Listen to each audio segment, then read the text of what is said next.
And on behalf of the Expo, it is my very great pleasure to introduce BillyBoyd and Craig Parker.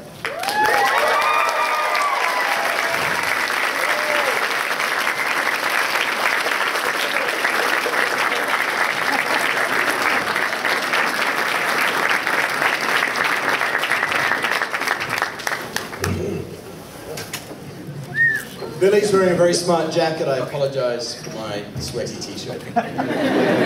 Craig spilled some sauce on his t-shirt at lunch. Where were we? Skyline? Skyline.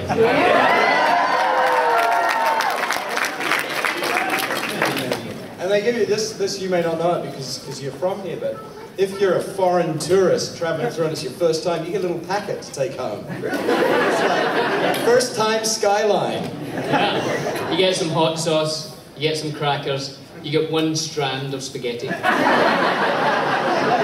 It's like losing your virginity. It's great. Children, sorry. You guys don't maybe want to talk a little Lord of the Rings, do you? Yeah, if you want. What's it about? I don't know, it came out a long time ago. Well, I'll start off with, did you know when you started, I mean at the very beginning, did you know the kind of fan property you were dealing with? Was there any kind of a feeling like, oh, if this doesn't go well? Or was it all, you know, walks and elven cloaks and... It was always a big project in the way of time.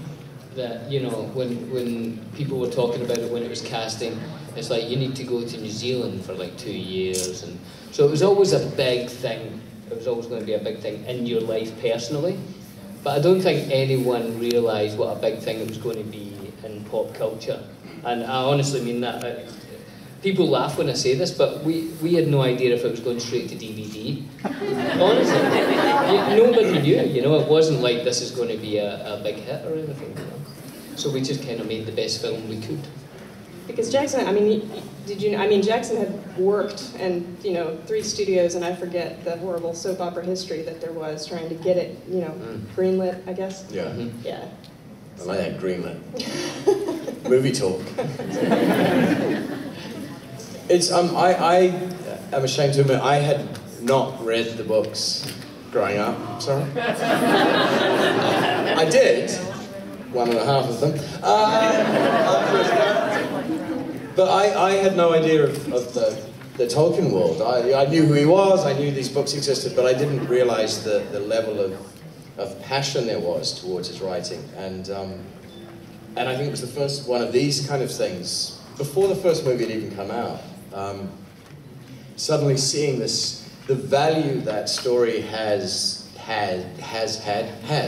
to so many people, and thankfully I think because of Peter and Philippa and Fran and the process of turning those stories into a script, they were such geeks to do with the book as well. They loved it and they read it so often and constantly during the process that they managed to capture the essence of that world, which thankfully worked. There'd been lynchings if it wasn't. A whole lot of dead hobbits swinging from the tree. And on the book, specifically, I want to talk about the characters, relationship, and things. When we were writing, my colleagues and me, we'd write the characters and the plot and the theme, and it was always, specifically, it was always Frodo and Sam, the relationship between Frodo and Sam. Oh, it's such a beautiful thing. Are you talking Slash, or are you talking... No. Just checking. Not at this panel. Right.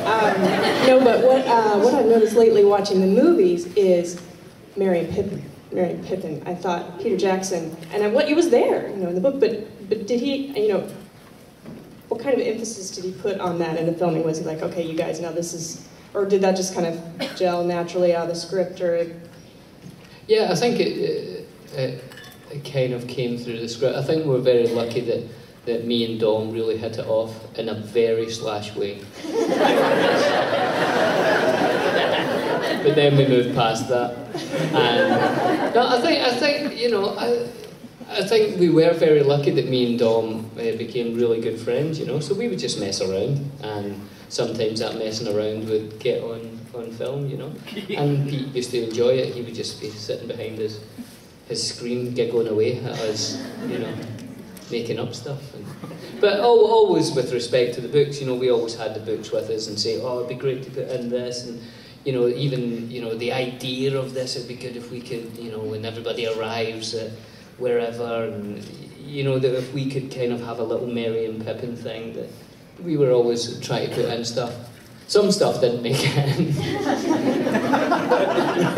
Like, we, very early on, before we knew the tone of the film, we thought it'd be really funny when we left Rivendell if there was all these elven women in tears.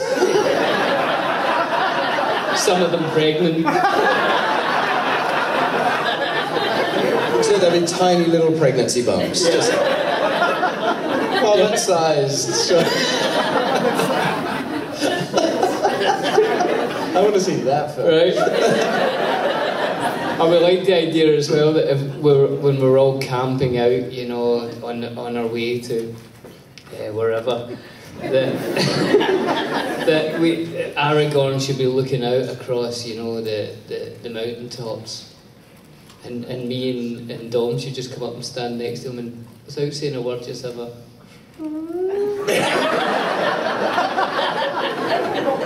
And then Aragorn just turns and walks away. We thought that'd have been a really nice scene, but Pete didn't go for that one. So, you know, of the, you know, 4 or 5 little bits that are in the film, we probably pitched maybe 800-900 things. I'm going to remove my jacket. Nice shirt. This is a fact. People bought me this shirt. Yeah, because did you buy it for it? Lovely people who run websites. Thank you very much. But they said that I wear the same shirt too much, so they bought me one. It's nice of them, wasn't it? Very nice. I'm going to keep wearing the same trousers now. See what happens. I'm a size medium. He needs a t-shirt. He's a terrible mess. And thankfully you're far away, but I did forget to pack deodorant. Yes, I meant to buy it yesterday and I didn't. And so now, when I leave my spotty and chilly, I stink. Just saying. But there's some great stores around town. They can deliver within the hour. Just saying. And you don't have 3-foot blonde hair. I don't have, my 3-foot blonde hair is in a box somewhere. Or maybe the poor Russian girl that they bought it off got it back. Somewhere in Moscow, 12 years ago, there was a beautiful, tall Russian girl holding a pair of Levi's and a can of Coke going, with no hair. I miss my beautiful hair. But they have American jeans and Coca-Cola. Super fantastic. No, it was very good. Your character changes a little bit from the books to the movies. I was Well, struck. it dies. Well, even before that part, I watched, you know, the scene where the company arrives in Lothlorien, and there's this very, very hard-headed elf there to greet them. I thought he was friendly and cuddly. I was like... How do I went back to my book. Oh, he only didn't like Gimli in the book. Yeah, I probably should have read the books. No, I had read it. It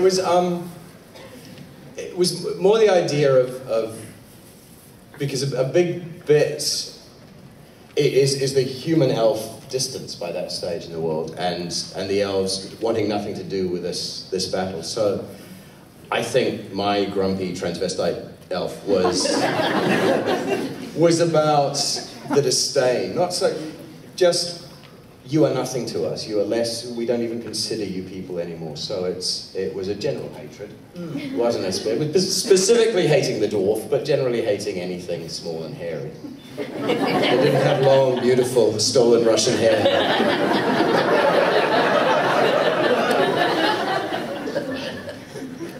Was it hard to keep a straight face? It was hard to keep a straight face because the catering was so good. I kept eating, and the face just got rounder and rounder. But I think I had the great privilege of. I was working up in Auckland, and most of this was sort of Wellington, and which that means nothing because you live in America. But I was at that bit of the island, and they were sort of shooting down this bit of the island, and so I just get the call up and go down, spend a couple of weeks there, then go back home, do some work, and then come back sort of a month later or a couple of weeks. So these guys just slogged it out for 2 years, and so I just kind of pop in and out, and there was an incredible amount of enjoyment and laughter. I think the way you guys kept yourselves sane was by becoming a very strong unit. Yeah. And the in-jokes and the play was very strong. And there's a lot of sitting around time. No. But I think, I was just thinking there, it's actually quite ballsy actually that you had to do that scene. Because if you think, that was, in front of, as you say, you just flew down, came to Wellington, they dressed you up in something that you have no idea what this design is. It's just a guy with long blonde hair. And, there's the fellowship all staring at you, and you have to be, the most powerful person in that room, and that's a difficult thing for an actor to do. It's terrifying. And you're going, 2 lines, don't screw them up, don't screw them up. Ian McKellen. Oh, Ian McKellen, God. Oh, God. But they were very lovely, a very lovely sort of welcoming group. But it's terrifying when you come into a show that everyone else has sort of established the world and they have a way of working with each other, and you have to very quickly, you basically kind of quietly shut up and come in, but you still have to kind of find a place within that. But but they were very, very lovely. Except for one person. Oh no, just jokes. Talking of learning the lines and stuff, was that hard to drop in those sort of invented, those Tolkien words? Marina Sturz was in here earlier talking about how she only had 1 line ever of technobabble on Star Trek. Is that kind of thing? You're like, oh God, I can't even read these words. What do they mean? Or was it just? I don't think I had it. Did you have Elven stuff? We had chunks of. Yeah. There was an amazing woman called Rasheen and a guy. Andrew. And they had papers. They had doctorates and things in Elvish and Tolkien language. So they actually knew. It was like, you're going, oh, we can get away with shurdy instead of murdy. But they knew word for word. So they were incredibly patient. And when there was chunks of Elvish or Dwarvish or whatever the language was, they would run with you, they'd give you taped versions, they'd go through with it, spend as much time as you wanted. But there is a thing, as soon as you get on set, you just go, and it literally got to a point where often Rasheen would be just there going, make of and we're rolling, they're rolling, and sound, speed, action! And then we'll just go, and sometimes you're just repeating the sounds that she said. Sometimes it works, and they were amazing. They were incredibly patient. But I think with the difficulty is if you're doing something where you speak another language that's a real language, there's usually a sort of structure that you can understand, so you know that this word is this and this and this. So there is a way to follow the logic. With Elvish, it was so weird and alien that I had no idea half the time. But basically, they just cut it together and get the right one.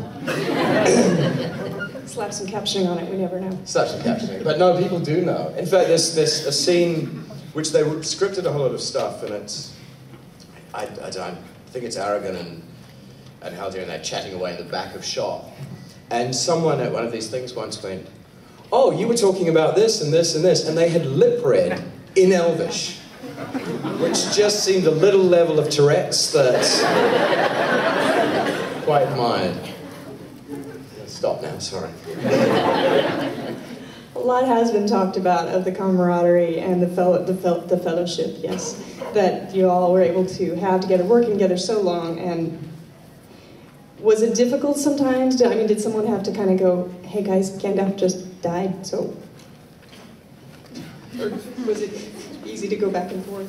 No, it was quite easy to go back and forth. I think everybody had a real sort of, you know, working attitude on it. That, you know, I think the playfulness was all part of that, you know. And a lot of people say, you know, when you do a film that's really heavy, not saying Lord of the Rings was, but if you're doing a film that's really heavy, that sometimes can be the most fun off screen, because you kind of do it to lighten up. But everybody was always there for the work, though. There was never kind of, you know, that I can think of. That other than with things like, you're talking about the Elvis, it made me think of John Rhys Davies, when he couldn't get that line of... Is that on anything? DVDs or anything? No? I think it might be. There's one line that John Rhys Davies had to do in Dwarvish and he couldn't do it. Is that on something? Is it? And it actually has him doing it? That, oh my God, I couldn't get it together that day. He just kept shouting, line, what is that bloody line? I think that was possibly first day of shooting. Was it? I think it was on some flat in a. I think it was hilarious. the very first day.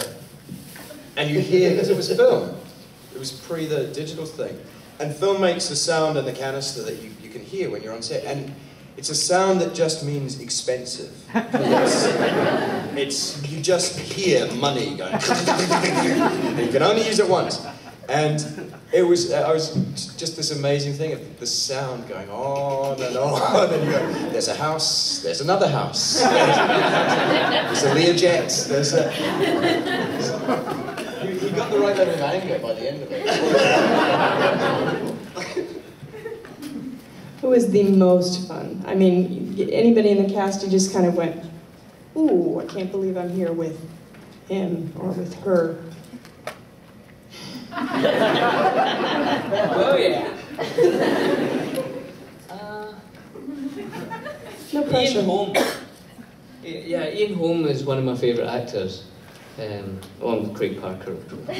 But Ian Holm, I think, is just an amazing actor all round. You know, does incredible parts. So doing stuff with him was pretty amazing.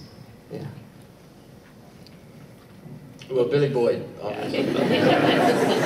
There was the loveliest thing of with Kate Blanchett. She came in maybe a year into it. It was quite a way in. She had a break between things, and she had like 2 weeks, and that was all she could be there for. And it was a stage, I think, where everyone was tired. It might have been winter, or it was... This thing had been going on, the crew and everyone was just like getting through it. And Kate Blanchett was coming to join, and she arrived. The first day she arrived, it was truly like this fairy princess had arrived, and everyone just sort of went. Wherever she walked, there roses grew. It was that she would just walk through, and she'd leave behind this sweet, slightly dumb smile on everyone's face. And even like the biggest grips are the guys who like carry the big stuff. And even those guys who are usually like, just going, oh yeah, it's going good. Suddenly they were kind of like... It was quite remarkable. You just said, oh, she's a princess. She is a fairy princess. And so lovely and gorgeous. Well, going back to, you know, I had asked, did you have any idea kind of what you were getting into? Did it blindside you then when this kind of thing began, the cons and the pointy ears and the elven cloaks and the hairy feet? Yeah, women with hairy feet. Weary women with... women with beards. They quite like that, that's funny. Yeah, I think all the premieres and all that was the thing that really kind of freaked you out a bit. You know, to go to you know, Tokyo and there's 100,000 people in the streets. That was very weird, and a sort of it did kind of it does throw you for a little bit until you kind of that becomes real, and then you think, actually, you know, it's kind of just fun, really, you know. People are enjoying this because it's just a really great story written by Tolkien that that Pete has made a really great job of making it our generation's way of telling that story, you know. And to be part of that was brilliant. But it was weird. It was weird to go anywhere in the world and for people to be crazy about a thing is mental, you know. And it's hard to get used to. You guys were like the Beatles. There was a moment. There was a moment. The four little hobbits who were these fabulous rock stars, and it was glorious. It was glorious and weird and wonderful and amazing and yet exhausting and boring as well. Sitting in airplanes and sitting in lounges and, you know, and then just that moment of, hey, you know, it's weird because it is wonderful. Obviously it's wonderful, but then, you know, it's real life as well, you know, you've still got to go home and vacuum, you know. it's kind of weird. It does throw you for a bit. Yeah. And you mentioned the four hobbits as the core group there. You know, Tolkien did make a point of telling the story from the hobbits' point of view. You know, you've got this huge thing happening. A woman is, you know, in the process of slaying the head villain, you know, the Witch King, but it's told from Merry's point of view. Or there's Denethor going, you know, absolutely, and it's told from Pippin's point of view. How did Peter Jackson, you know, make sure, because that really comes across on film, how did he work with you guys specifically to make sure, you know, this is coming from Pippin, from Merry, from Frodo, we're seeing what they see.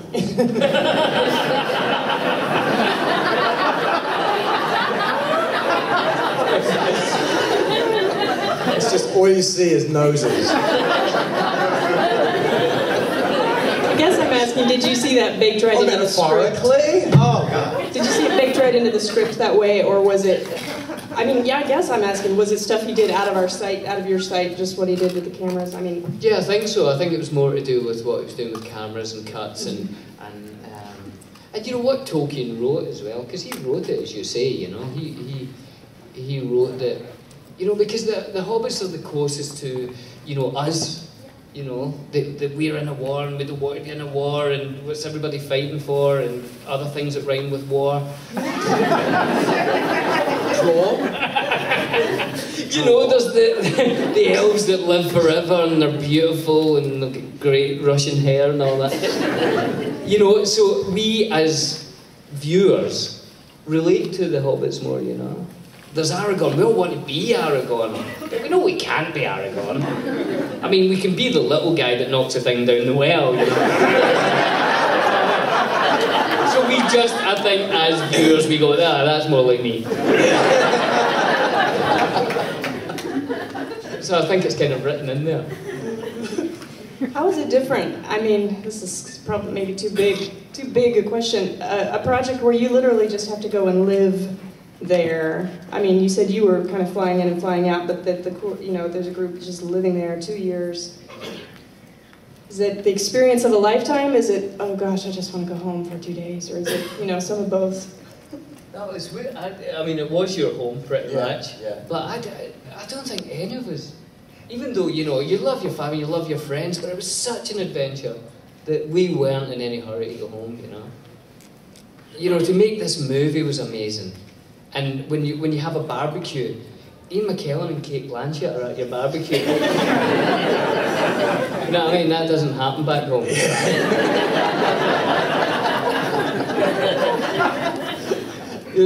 And New Zealand's such a cool place. It's such a beautiful place that when you had time off, you know, it's not like you were stuck in some hellhole, which happens sometimes when you're doing a film. It was such a beautiful place that, you know, if you had time off, you were loving it. You weren't like, oh, I want to go home. So no, it was just, it really was an incredible experience, you know, in every aspect of it. I think the city in Wellington, where the studio base was too, it's really small. I think it's like 600,000 people down there. It's the capital, it's tiny. And almost everyone is somehow involved, was involved in that film. So it kind of was like your town, really, too. It was just like a very big unit that you hang out and even people who weren't involved in the film at the start, by the end, you know, people who were like working in the video shop, they were then the drivers. and the drivers would then be working on camera, and you know, everybody took little steps up and moved around, and people get married, and people had kids. Some people died, but that always happens. And then babies were born. Yeah. It's the dark and it's the yin and the yang. We're gonna open it up to some of your questions if you'd like to go ahead and get in line at the mic. But just one last thing, the obligatory. What was your very favorite, if you had to pick one moment out of those years, the most fun making the films? I'm not picking one. Do you pick one? The minute I met BillyBoyd. That's a good answer. Good answer. Yeah, that's very good. Well, you checking? You're preparing. No, I'm recording things. Oh, right. Except, can someone make this sound?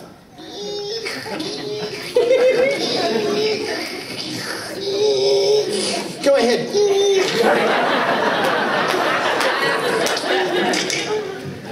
Well, my question's for Billy now, so.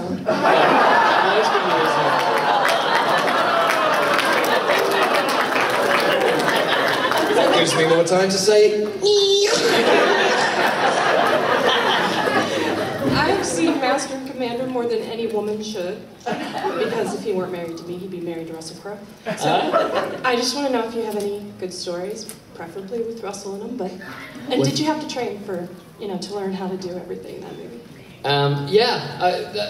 Master and Commander we made in Mexico, and they built a huge tank for Titanic, Fox Studios. So then they said, well, let's make another boat film, because we've got a big tank.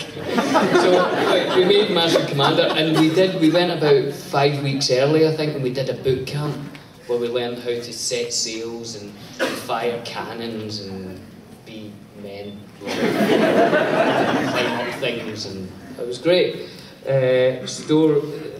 One story always sticks in my mind in that. You remember the big storm scene in it? Yeah. Which was just incredible, and we shot it over like 2 weeks.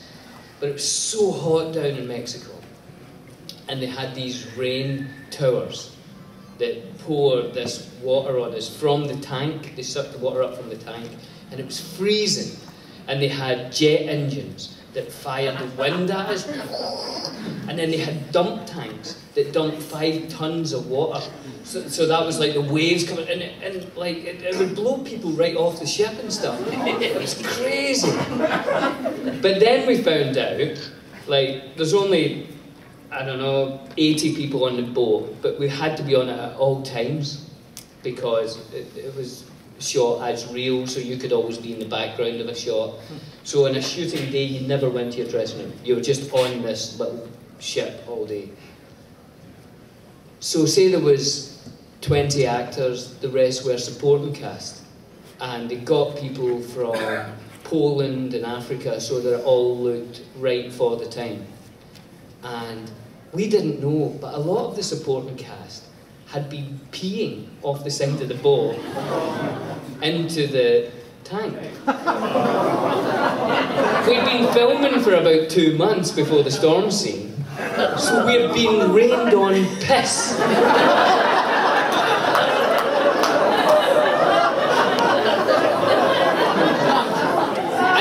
And we, until they found out about this, and when the producer found out, we like, filming was called off that day, and we were like, what's going on?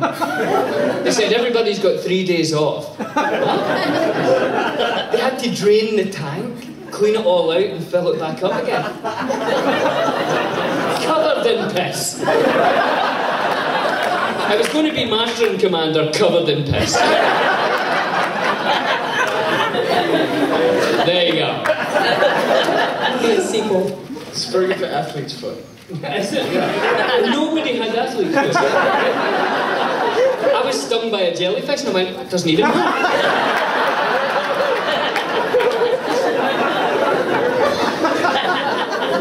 That's why you got him the new shirt, wasn't it? I had a question for each of you. Billy, I was curious, when you found out you had to sing in the film, how did you react to that? It was great. Very quickly, what happened was, obviously there's a lot of song and a lot of poetry in the books that we couldn't get in the films because, you know, they'd be even longer.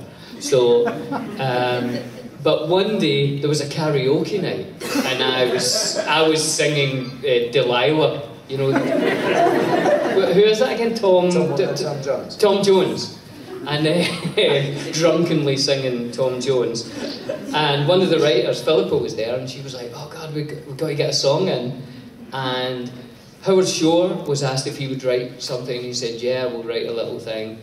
But then they changed it, so we were filming it in like 3 days. So Pete and Fran and Philippa asked if I could write something. So I quickly wrote a couple of tunes and went to Pete's house and we went through them and we picked the one that's in the film. So it happened like really quickly.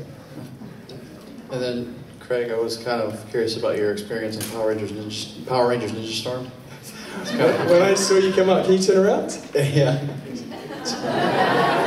Power Rangers t-shirt. It's a very good quality, solid, amazing. It's slightly kind of more better than Lord of the Rings Power Rangers. More better.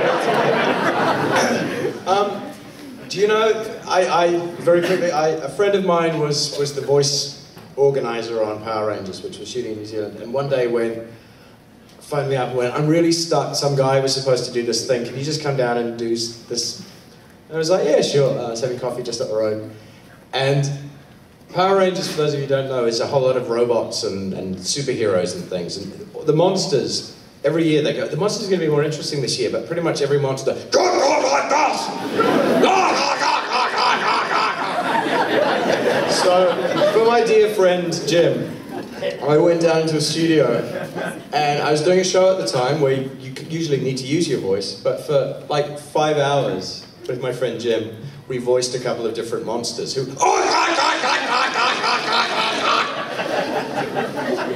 And then I went, "You owe me, Jim." I actually went... And literally...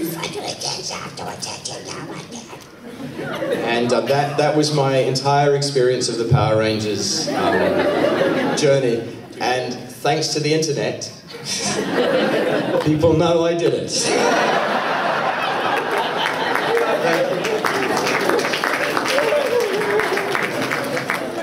First of all, I've got to say, I love your beard. Thank you. I love your sense of humor. You should see my beard. Okay,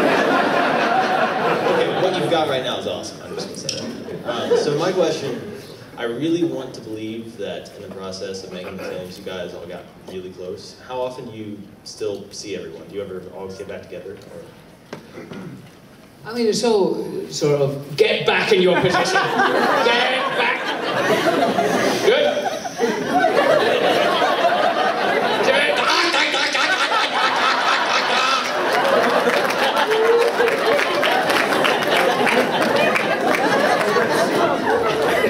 Oh, it's for a question, that's okay. Lock those doors!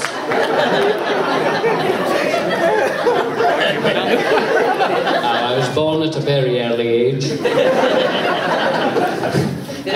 Where were we? My beard, your sense of humour. Yeah. Yeah. Oh, do we still? Yeah, different people, different times. Like, you know, like Dom and Elijah, I see a lot. Craig, not so much. But now you're in LA, so you know, see more of you. And you know, Orlando, he's very beautiful. He's Romeo and Juliet in New York. For anyone who wants to go and see some Shakespeare, then go and see that, I would say. So I see him, not right now, doors are locked. So I see him sometimes. I saw Vigo last week. I'm doing some Shakespeare just now, and he came to see it with Bernard Hill. He was the king. Still is the king in my eyes. So they came along to see the play, so we went out for dinner, and so you see different people, different times. You know, the world spins round. Oh God, and we don't know. So you do keep in contact? Yeah, we keep in contact. We get phones and internet and everything. That makes me happy. So, thank you. Thank you. first question was going to be about the music, but since that already got asked, Ask something else about music. I know, My favourite chord, D Well, I did minor. want to know. I didn't know if you were trained beforehand, like if you were expected to do it, but. No, absolutely not. I was training in karaoke. Because it is, out of all the movies, it's my favorite song, and I was listening to it all morning. But Thank you. And then my second question is, did you realize that when you said it, that Second Breakfast was going to turn into this? And you get asked to say it a lot, or? Yeah, sometimes, yeah. I can't even remember if it was in the script. Because we changed little bits like that, you know? And I definitely remember that part, that we definitely changed it from the script. Because I can't remember, you know, it just had a couple of things, you know, 11Z's. But I can't remember if Second Breakfast was in there or if we put that in later, you know? But, no, I had no idea. And also, I say it really strangely. I say it breakfast. And I remember at the time thinking, because at that time it probably, in my head, it meant to break your fast. So I thought, I'll make it even more obvious. It's not breakfast, it's breakfast. Second breakfast. It's more Tolkien sort of thing. It's like if you're driving on the freeway, you sometimes have seconds to break fast. It's a public service message. But it did become a thing. I remember it was actually said on Air Force One. I think somebody said it. Yeah. I used to quote it all the time, and then it seems like recently on the internet you just see it everywhere now. So, and especially with the, was it Denny's or Bob Evans or something? They did. That's right. Yeah. And the strange thing is, every time someone says it, because of like copyright and all that, I get 12 cents. So it makes you wonder why I can't buy my own shirts.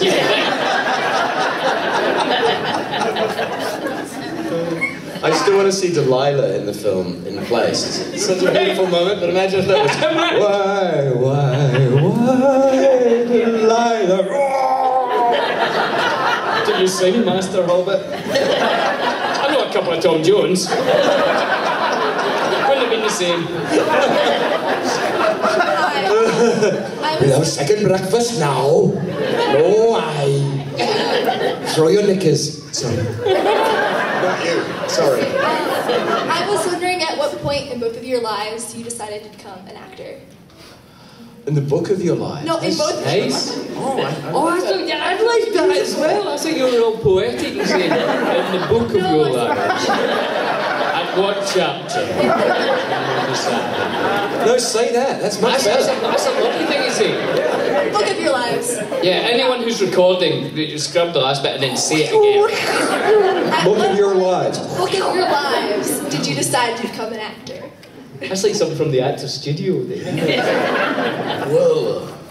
When did you? I was at the moment I got the love and the magic of the moment, because I grew up in a place that didn't have television, so we had radio, which was, so, you know, as we'd listen to the radio, but wouldn't watch telly. We'd see movies, obviously, but I went to see, I think my sister was in a version of Peter Pan, and this is in Fiji, which is population 45 people, maybe, and at the Suva Playhouse, which is a city in Fiji, which is like a village. And so it must have been the most hokey, dodgy production ever, but they managed to fly in this thing. So I remember being sort of 7 or so, watching where the kids suddenly, Peter Pan comes in the room, and they flew. And this is 1976 or something. So it would have been ropes this thick in a tiny little room, but as a child, it was the most magic thing. I just went, oh my God, they're flying, and I'm seeing it. And that was, I guess, the moment of just realizing how magical that world could have been. And then, really just through school, I kept sort of a bit of a geek, but you kind of show off to disguise the geekness. And I just started doing it through school, so it's more an absence of doing anything else than any kind of choice. But when I told my parents, it was like telling them I was a serial killer. At 15, I sat them down, went, Mom, Dad, I'm going to be an actor. And you see them go, oh! We still love you. Just don't tell Auntie Margaret. She won't understand.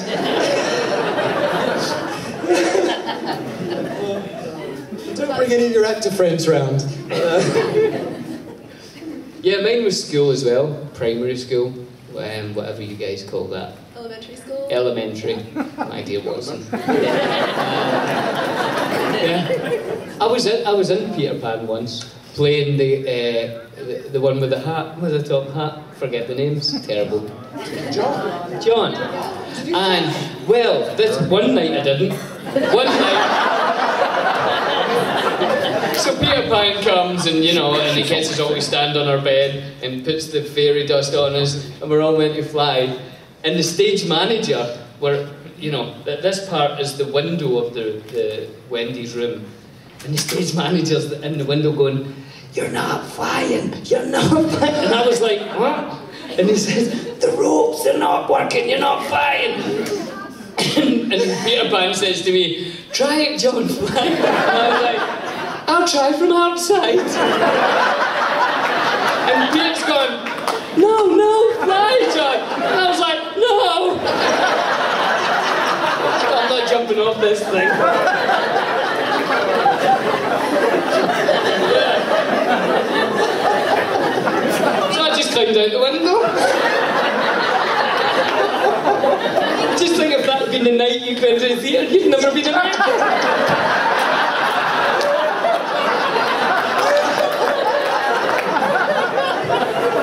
I'd have a real job. I'm the head of a corporation just now, on a yacht. Writing some software. It's another $1 million. Thank you. Unfortunately, we are running out of time. I'm being asked to wrap it up, so this will be our last question. I'm sorry. Oh, thank heavens. In the books, Pippin starts out as a very tangential character. He's just kind of there along for the ride, and that's kind of how he's played initially in the films, but as we get through the books, he turns into this great soldier of Gondor. I mean, he even kills a troll by himself in the story. How did you feel about knowing that Pippin was going to start off being this kind of dim-witted character, but ended up being so much cooler than he seemed in the first? No, it's great, you know, and to be allowed to, you know, actors always talk about their character arc, you know, where you start and where you end up. And that's always, I think, one of the most important things about, you know, choosing to do a job or not, is, you know, what's your arc, what is your thing in the story. And I thought Pippin's was such a cool character arc that I was, you know, I was always so looking forward to the third movie, even though, you know, I loved the whole thing. But just having those moments, you know, it's just... Can everyone else hear that? Thank God.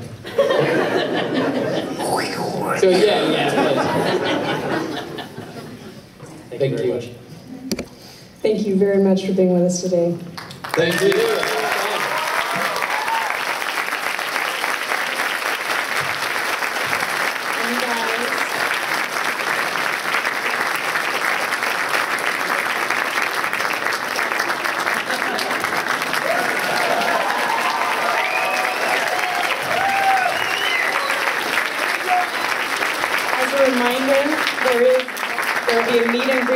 These two lovely guys at about 8 tonight. 8 tonight, right down the hall.